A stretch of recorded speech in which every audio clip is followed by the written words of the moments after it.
Doctor Paramjit Tomar आपका अपने channel पे स्वागत करता हूं। आज बात करते हैं प्रेगनेंसी के ऊपर। प्रेगनेंसी के दौरान माँ को क्या करना चाहिए, पेरेंट्स को क्या करना चाहिए, किस तरीके से उसको सपोर्ट करना चाहिए, क्या खाना चाहिए, क्या नहीं खाना चाहिए, मेडिकल साइंस क्या कहती है, कैसे उसका माइंड डेवलप होता है, कैसे उसके ऑर्गन डेवलप होते हैं, हमें किन किन बातों का ध्यान रखना चाहिए, किन किन बातों से हमें बचना चाहिए, ये सब आज मैं इस वीडियो में आपको बताऊंगा। मेडिकल साइंस के अकॉर्डिंग पूरे 9 महीने को तीन ट्राइमेस्टर में बांटा गया। जो फर्स्ट 3 मंथ उसको फर्स्ट ट्राइमेस्टर बोला जाता है, उसके अंदर माइंड डेवलपमेंट होता है।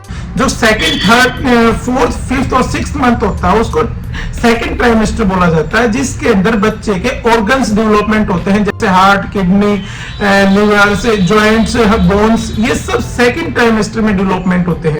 थर्ड ट्राइमेस्टर में जो माइंड है और जो अपना सेकंड ट्राइमेस्टर में ऑर्गन्स है, इन सबको न्यूट्रिशन प्रोवाइड करने का काम लास्ट जो 7th, 8th, 9th मंथ होता है उस दौरान किया जाता है।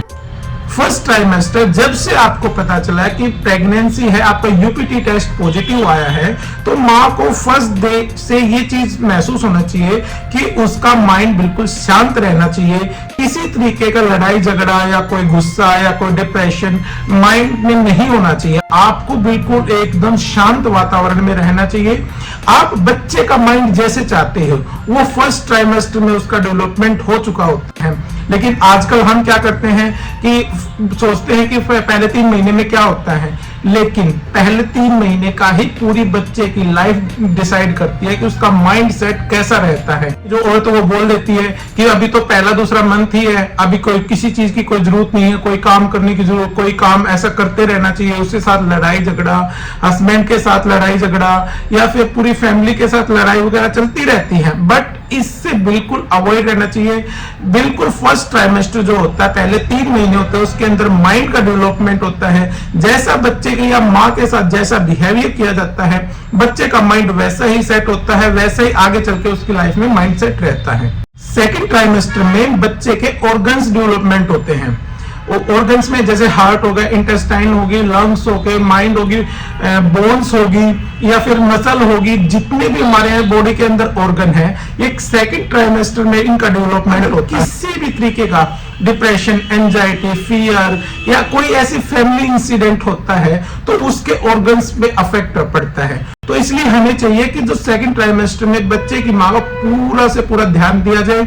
उसको किसी तरीके का फैमिली इशू नहीं बताने चाहिए, उसको बिल्कुल एकदम शांत वातावरण में पहुंचा दें ताकि बच्चे के जो ऑर्गन है वो अच्छे से डेवलपमेंट हो सके।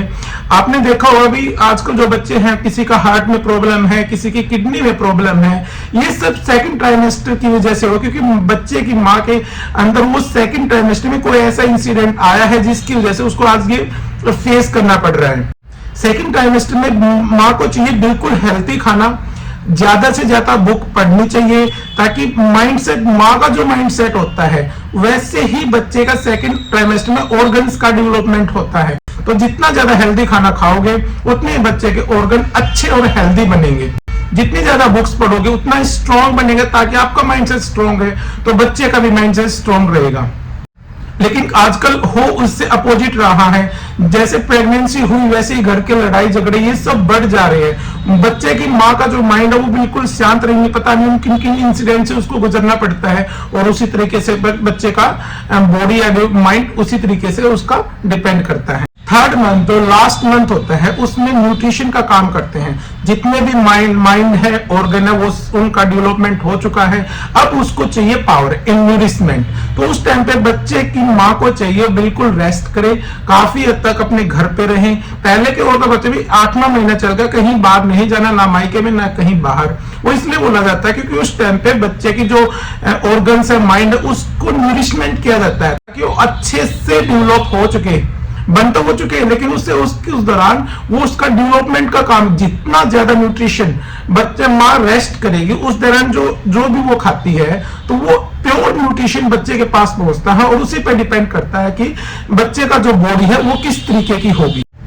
तो इस दौरान बच्चे माँ को बिल्कुल रेस्ट पे रहना चाहिए, अपना घर का ही काम हल्का फुल्का करते रहना चाहिए ताकि बॉडी भी स्टिफ ना और न्यूट्रिशन भी उसके अच्छा हो। थोड़ी हैवी डाइट इस दौरान लेनी चाहिए ताकि बोन में अच्छे से जान आ सके बच्चे के लिए और माँ के अंदर भी जान। कई बार आपने देखा होगा जो बच्चे जिन बच्चों को बचपन से ही कोई ना कोई बीमारी है, इसका मतलब कोई ना कोई प्रॉब्लम प्रेगनेंसी के दौरान रही है, किसी न किसी तरीके का डर, भय, डिप्रेशन या फिर कोई मार पिटाई या फिर कोई फैमिली इशू बच्चे की लाइफ, माँ की प्रेगनेंसी के दौरान रहा है। 9 महीने हैं, ये 9 महीने बच्चे की जिंदगी का डिपेंड करते हैं। बच्चे की लाइफ में क्या क्या इंसिडेंट होगा, किन किन फेज से उसको गुजरना पड़ता है, ये 9 महीने वो डिसाइड कर चुके होते हैं बच्चे के पैदा होने से ही।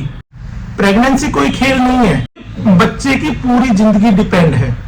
जैसा उस दौरान माँ का माइंड सेट है वैसे ही बच्चे का माइंड सेट रहता है। जो जो इंसिडेंट से माँ को प्रेगनेंसी के दौरान से गुजरना पड़ता है, वो इंसिडेंट पूरी जिंदगी में बच्चे को गुजरना पड़ता है। तो ध्यान दें, 9 महीने बहुत ज्यादा इंपॉर्टेंट है।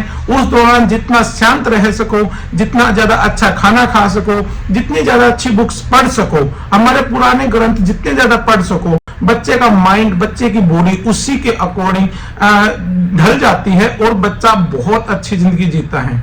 ये वीडियो उन माताओं को, उन बहनों को शेयर करो जो फिलहाल प्रेग्नेंट है या आने वाले टाइम पे प्रेग्नेंट होने वाली हैं, ताकि उनको समझ में आ सके कि प्रेगनेंसी के दौरान क्या करना है, क्या नहीं, क्या खाना है, क्या नहीं। इसके बारे में और अधिक जानकारी चाहिए तो आप हमारे दिए गए नंबर पर संपर्क कर सकते हैं। धन्यवाद।